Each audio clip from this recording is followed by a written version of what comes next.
അസ്സലാമു അലൈക്കും വറഹ്മത്തുള്ളാഹി വബറകാതുഹു. ബഹുമാന്യരായ സഹോദരങ്ങളെ, സുഹൃത്തുക്കളെ, തറാവീഹുമായി ബന്ധപ്പെട്ട സംശയങ്ങളിൽ ഒന്നാണ് 11 റക്അത്ത് തറാവീഹ് നമസ്കരിക്കുമ്പോൾ അല്ലെങ്കിൽ ഖിയാമുൽ ലൈൽ, തഹജ്ജുദ്, വിത്ർ, ഈ രാത്രി നമസ്കാരത്തിൻ്റെ വ്യത്യസ്തമായ പേരുകളാണ്.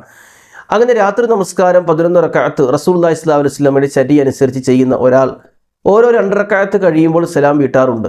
അപ്പോൾ ഓരോ തക്ബീറത്തുൽ ഇഹ്റാം കെട്ടി 2 റക്അത്ത് കഴിയുന്നു, സലാം വീട്ടുന്നു, പിന്നെയും 2 റക്അത്ത് നമസ്കരിക്കുന്നു, പിന്നെയും സലാം വീട്ടുന്നു. അപ്പോൾ എല്ലാ 2 റക്അത്തിൻ്റെ തുടക്കത്തിലും ദുആഉൽ ഇസ്തിഫ്താഹ്, ഉദാഹരണത്തിന് എളുപ്പത്തിൽ പറഞ്ഞാൽ വജ്ഹത്തു വജ്ഹിയ ലില്ലദിയോ അല്ലാഹുമ്മ ബഅദ് ബൈനി, അങ്ങനെയുള്ള ദുആഉൽ ഇസ്തിഫ്താഹ് ചെല്ലാമോ? ഓരോന്നിനും പ്രത്യേകം ചെല്ലേണ്ടതുണ്ടോ? ഓരോ 2 റക്അത്തുകൾക്കും പ്രത്യേകം ചെല്ലേണ്ടതുണ്ടോ എന്ന് പല ആളുകളും ചോദിക്കുന്ന ഒരു ചോദ്യമാണ്. ഇവിടെ മനസ്സിലാക്കേണ്ടത്, തറാവീഹ് നമസ്കാരം എന്നുള്ളത് ഈ 2 റക്അത്തുകൾ വെച്ചാണ് റസൂലുള്ളാഹി സ്വല്ലല്ലാഹു അലൈഹി വസല്ലം പരിചയപ്പെടുത്തിയിരിക്കുന്നത്. 2 റക്അത്തുകൾക്കിടയിൽ സലാം വീട്ടുക, അതാണ് സ്വലാത്തുൽ ലൈലി മസ്ന മസ്ന. 2 റക്അത്താണ് രാത്രി നമസ്കാരം, 2 റക്അത്ത് എന്ന രൂപത്തിലാണ്. അത് 11 വരെ ആവാം. പ്രവാചക ചര്യ 11 ആയതുകൊണ്ടാണ് ഞാൻ അങ്ങനെ സൂചിപ്പിച്ചത്. അപ്പോൾ ഓരോ 2 റക്അത്ത് കഴിയും തോറും ദുആഉൽ ഇസ്തിഫ്താഹ് ചൊല്ലി ഫാത്തിഹ നിർവഹിക്കുക. അപ്പോൾ ആദ്യത്തെ 2 റക്അത്ത് തുടങ്ങുന്നു അല്ലാഹു അക്ബർ ചൊല്ലി, എന്നിട്ട് ദുആഉൽ ഇസ്തിഫ്താഹ്, അത് അല്ലാഹുമ്മ ബഅദ് ബനി ആകാം, വജ്ഹത്തു വജ്ഹിയ ലില്ലദി ആവാം, മറ്റു പ്രാർത്ഥനകളാവാം, സ്വഹീഹായ ഹദീസിൽ വന്ന ദുആഉൽ ഇസ്തിഫ്താഹിൻ്റെ മറ്റു പ്രാർത്ഥനകളാവാം, പിന്നെ ഫാത്തിഹ.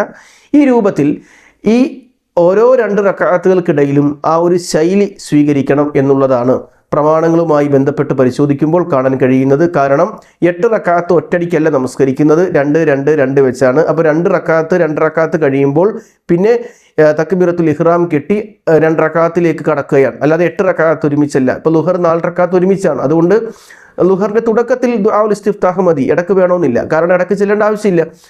പ്രാർത്ഥന തുടങ്ങുന്ന ആ ഒരു സമയം, നമസ്കാരത്തിൻ്റെ പ്രാർത്ഥന തുടങ്ങുന്ന സമയത്തുള്ള ദുആഉൽ ഇസ്തിഫ്താഹ് 4 റക്അത്തുള്ള ലുഹർ, അസ്ർ, ഇഷ നമസ്കാരത്തിൻ്റെ തുടക്കത്തിൽ മതി.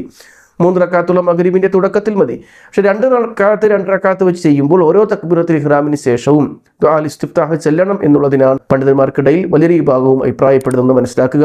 അള്ളാഹു അനുഗ്രഹിക്കട്ടെ. അസ്സലാമു അലൈക്കും വറഹ്മത്തുള്ളാഹി വബറകാതുഹു.